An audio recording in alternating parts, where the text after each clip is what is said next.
welcome you today here at the Peterson Institute for International Economics for a release of a joint project that we have conducted over the last year or so with our close friends and partners at the Center for Global Development, a study that brings together two of the most important issues facing both the world economy as a whole and the development issue in poorer countries, global warming and agriculture. Not too many people could combine a study of those two elements the way that Bill Cline has done, and I think this project was an unusually apt one for us and the Center to work on together. The study addresses global macro issues, what will be the impact of global warming on world agriculture and therefore on the world economy. It also addresses very directly the impact on the United States and other rich countries, getting in turn, therefore, to the politics of the issue here and elsewhere in some of the key players in the global warming debate. At the same time, the issue is, of course, critical to many developing countries.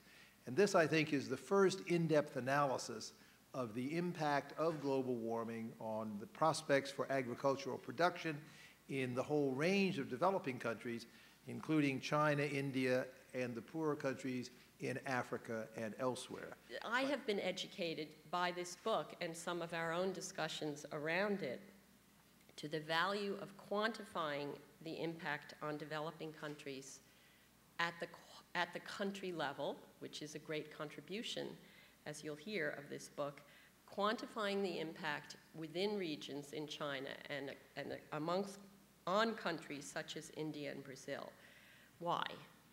Because obviously it can be a contribution to getting to yes between the rich world and the developing world on how to have a much more far-reaching approach to mitigation. The bottom line of my book is that world agriculture does stand in jeopardy by the end of this century if nothing is done to curb global warming.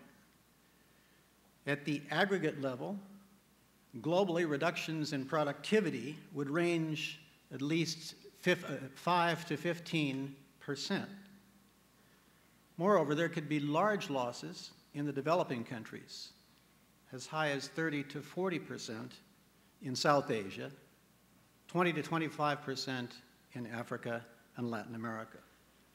Several implications follow from these results. The losses would begin to show up by late in the century if nothing is done to stop global warming.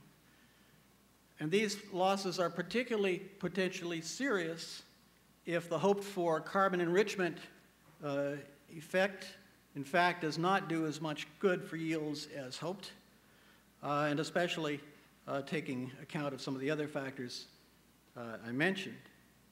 Secondly, the losses will be much more severe for the developing countries than for the industrial countries. Now, this pattern means it is greatly in the developing countries' own interest to ensure that a coordinated global program of abatement is achieved.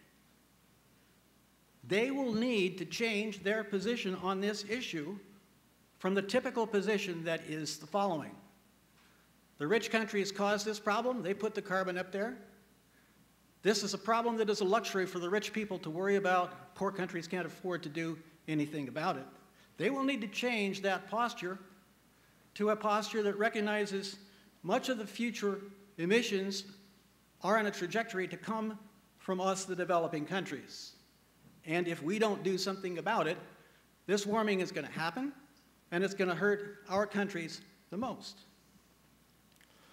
I would close by reiterating that the damage would grow even larger as you go beyond this period into the 22nd century, and that if anything, these estimates are overly optimistic rather than overly pessimistic. Regardless of what we or anyone else does, and this isn't really a prediction, this is just science, regardless of what we or anyone else does, we will see accelerating warming and growing consequences from warming, not only through our lifetimes, but throughout the period that Bill studied.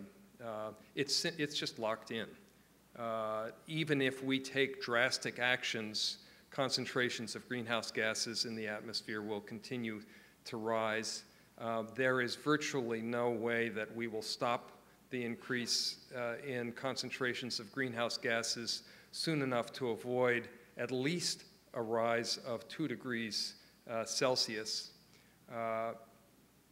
And that's pretty significant. Thank you heartily for this really important work. I can see lots more that we need to do to make sure that the world understands it. And thank all of you for joining us. Thank Jonathan and Fred as well. And go on out and see the book as a call to action, if you wish.